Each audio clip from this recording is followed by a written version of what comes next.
Well, we've made it to the final Harry Potter movie. Who will survive in the final showdown between Lord Voldemort and Harry? Kind of easy to guess. Yeah, kind of is.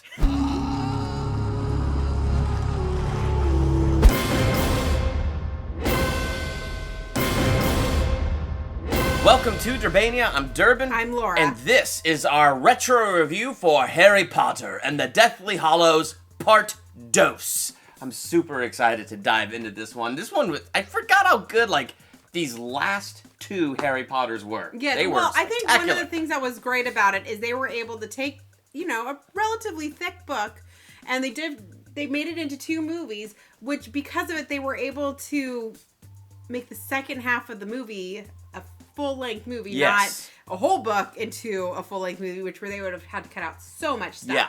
So they didn't have to cut out as much. I mean, they still cut things out because there was no way of explaining it. And there's certain things that I wish they would have done instead, but that's okay. Overall, I loved it. It was a good ending. There's just, we'll get into those things as we get into the movie. Yes. So, I just like that this movie starts at a high level and maintains that and continues to get intense all the way. I mean, we open... Well, it should be, because it's like the finale of 8 movies. Yes! It's got to be intense. So we open the death of Dobby, quick interviews about the Gryffindor sword, Gringotts Bank, and what's and the Deathly Hallows. What's in, what's-her-face's vault? Bellatrix's vault. I hate how these names just slip my brain, but they're still some of my favorite characters anyway. And so, that was cool. How crazy Bellatrix is. Then we just dive right into the stuff with Gringotts, and from there, it just continues to get more and more intense. What did you think of the movie as a whole? I love this movie. I think it's a lot of fun. It's good. I feel like it was a good ending for the series. I felt like they wrapped it up very well, except for a couple of things that I would have done different, but still it was wrapped up very well. I think it felt kind of bad for some of the goblins in the bank at the beginning.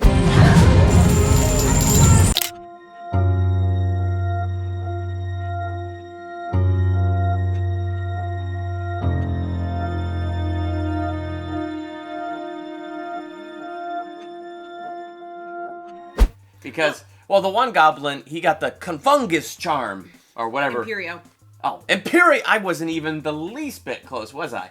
Well, no, the Confundus charm is when you're trying to make somebody confused. Imperio is when you're telling them what to do. And they did the Imperio curse if you would open the vault and all that stuff. Right. And I felt bad because he's, under that curse and didn't even realize a dragon incinerated him with the fiery breath. And I was like, aw, poor guy. That's on Harry. That is on Harry.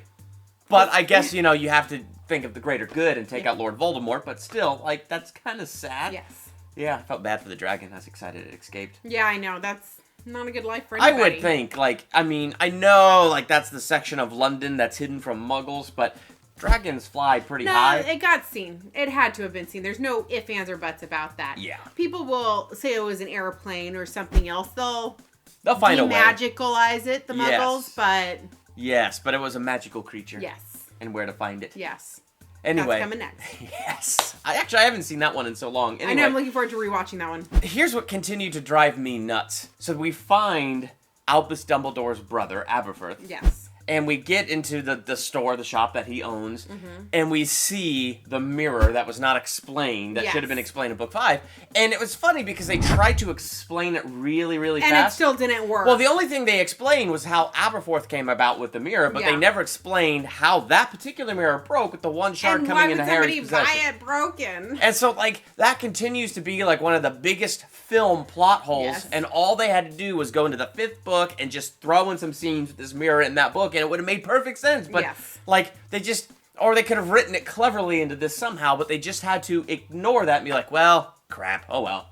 That's kind of what it felt like. Ah, crap, we forgot this detail, and it's super important to this. So we'll just make this up, and it'll be fine. Yeah, people who read the books will get it. We're about to be in, Hogwarts with the battles, so people will just forget. Which, I gotta be honest, I did forget. As soon as we got into Hogwarts and the battle started, I didn't care anymore. That was awesome. Part of the things that I didn't like when they were in Hogwarts. Okay.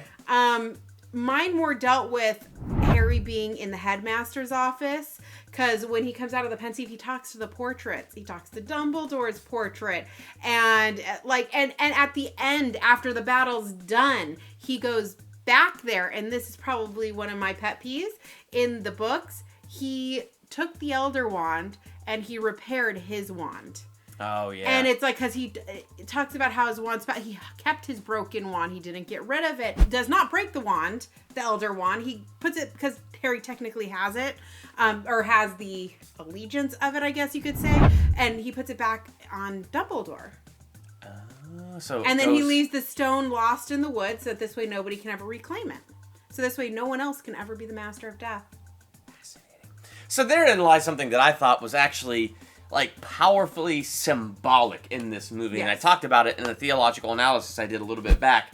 It was interesting that when Harry faces Voldemort in the woods, he is the Master of Death. Yes. Because he has the allegiance of the Elder One, he has the Cloak of Invisibility, and he has the Resurrection Stone. Yes, but you made the point that he dropped it in the woods before he got there, so... Yes! But if you... But it was still his last possession was his. But if you think of it like this, like, he didn't technically have possession of the Elder One, but he had the allegiance of the Elder One. So maybe he had the allegiance of the Death Stone. So perhaps he had the allegiance of all the Deathly Hallows. We'll just go with it.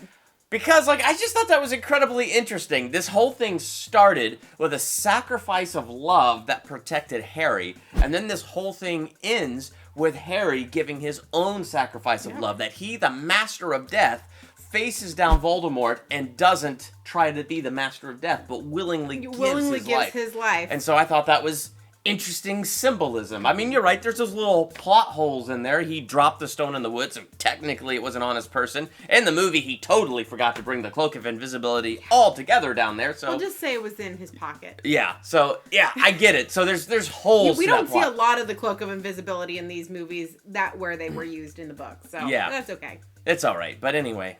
And then I thought it was an epic conclusion, and I love... So the book, here's what I loved about the book, and I remembered this from the book. When everybody's making fun of Neville because he's giving that speech, and Voldemort is laughing at him and all that stuff, and Nagini is, like, right there by Harry's Voldemort. And Harry's playing dead in Hagrid's arms. And then Neville just whips out the sword of Gryffindor and cuts off the snake's head. Yes. That's for the... I love that for the book. That is like, epic. Look at Neville manning up. But for a movie, I think it made sense that Neville didn't kill the snake right then and there, because the way they built it in the movie, it's Harry and Voldemort fighting to a point where one of them's gonna die, and there's still one Horcrux out there. And so it's getting incredibly intense as we're building the intensity of Nagini coming after Ron and Hermione, and then Neville comes in slow motion and wallops off the head of this serpent. Yeah, and I mean, it worked that way because in the books, Harry had whispered to Neville when he was on his way out to the forest to meet Voldemort, he whispered, "Kill the snake." And he told Neville to kill the snake. Yeah. So it made more sense in the books for him to do it at that point because he was the last thing that he was told to do was to kill the snake. Whereas in the movie, they did not do that. Yes. So it would have been weird if he pulled it out and killed the snake right then and there, not gone after Voldemort or somebody else. So that's why I felt that was okay for the movies. But even for the way that they changed it for the movie, it was good. Like, yes, I thought the way they did it for the movies was right. It made perfect sense. So yeah, Fred died. That was sad. I knew from, when the beginning of book 7, I'm like, okay, they're going to kill off non-essential characters, and then they're going to kill off the spare. Kill the spare! There was already a twin. I mean, there's already one, so wow, I was totally joking, and then it happened. And I'm like, figures. I'm like, that is one of my irritants about it. Lupin and Tonks, that was sad. sad. Lupin and Tonks was really sad. sad. Since they just had a kid. And they were a bit more essential. They were a bit, because they weren't I know, they weren't, like, there all the time, like Ron and Hermione and stuff, like that type of essential, but they were really important characters. Yeah, you knew Ron, if they would have killed off Ron or Hermione or Ginny... That would have been horrible. Horrible. That would have been horrible. That would have been horrible, but that would have been them doing something that no one would have expected. But they did kill Dumbledore, and he was a pretty darn essential character. That's true. I did not predict Dumbledore dying. Yeah. And I'm so glad he did, because it was a good... It made the stakes real. He did not come back to life. Yes. Unlike what Marvel does.